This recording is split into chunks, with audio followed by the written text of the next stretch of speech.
The 2011 novel Dead End in Norvelt by American author Jack Gantos is a captivating tale set in the small town of Norvelt, Pennsylvania, and draws inspiration from the author's own childhood experiences.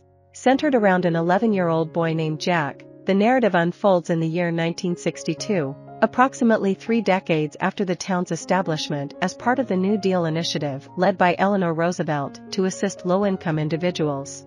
Recipient of numerous critical accolades, the novel clinched the prestigious Newbery Medal for Children's Literature in 2012 and the Scott Odell Award for Historical Fiction in the same year. Additionally, it secured a finalist spot for the Guardian Children's Fiction Prize.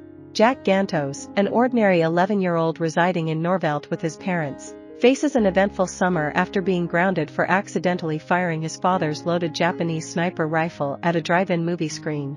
Condemned to house confinement, Jack is permitted to venture out solely to assist his elderly neighbor, Miss Volker, in composing obituaries for the town paper.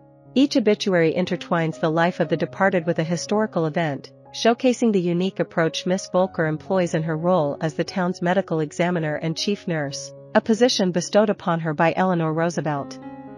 As Jack grapples with familial discord, particularly his parents' conflicting views, a narrative subplot emerges involving his father's ambition to construct a runway and bomb shelter on their property.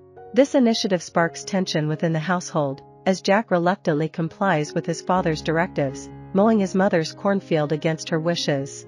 Meanwhile, Miss Volker's personal history unfolds as she navigates the persistent advances of Mr. Spiz, an elderly resident. Despite Mr. Spiz's courtship with chocolates, Miss Volker remains steadfast in her commitment to Eleanor Roosevelt's charge, promising to stay in Norvelt and document the town's original residents until the last one passes away. Jack learns of Mr. Spiz's proposal to Miss Volker and her condition of waiting until the town's original residents have all departed before considering marriage. Amidst these familial and interpersonal dynamics, Jack's mother takes on multiple roles, harvesting wild mushrooms for casseroles distributed to the town's elderly residents by Mr. Spiz, and securing a job at a pants factory to supplement the family's income. The narrative further weaves in elements of intrigue, such as Miss Volker performing surgery on Jack's nose to alleviate his stress-induced nosebleeds, and a peculiar incident involving a Hell's Angel crushed to death by a cement truck after dancing for miles through the town.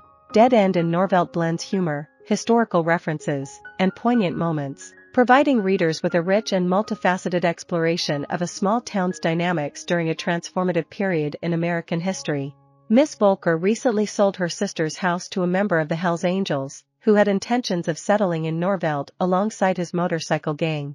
Tragically, upon the Hells Angels' demise, his comrades suspect foul play, believing it to be a deliberate act to prevent their gang from establishing a presence in the town. In retaliation, they abscond with his body from the funeral home and wreak havoc by setting local houses ablaze, accompanied by rumors of casting a vengeful curse upon the town.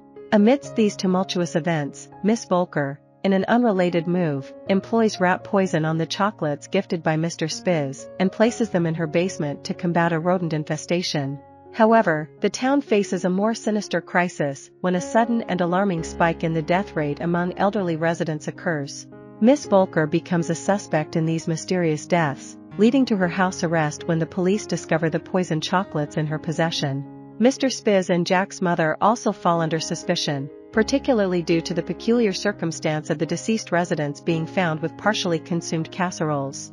As the town grapples with uncertainty, Jack remains unsure of the true perpetrator but harbors suspicions related to Girl Scout cookies.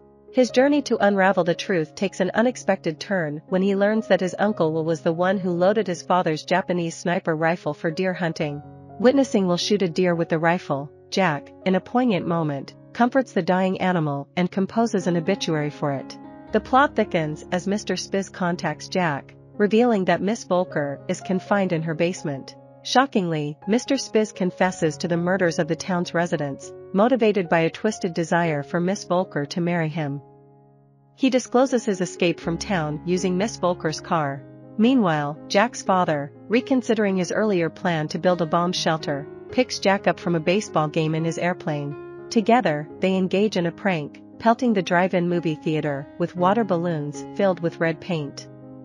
However, the experience leaves Jack uneasy, prompting him to request a return to solid ground. The novel concludes with Jack composing his own obituary, emphasizing the importance of remembering one's history to avoid repeating mistakes. Themes of memory, the past, death, change, and social class permeate the narrative, interwoven with references to significant moments in American history. The novel's dark humor and portrayal of small-town life add depth, and it ultimately serves as a coming-of-age story, chronicling Jack's journey towards a deeper understanding of himself, his family, and the history of his town. I hope you enjoyed this video. Leave a like if you did and be sure to subscribe. Thank you.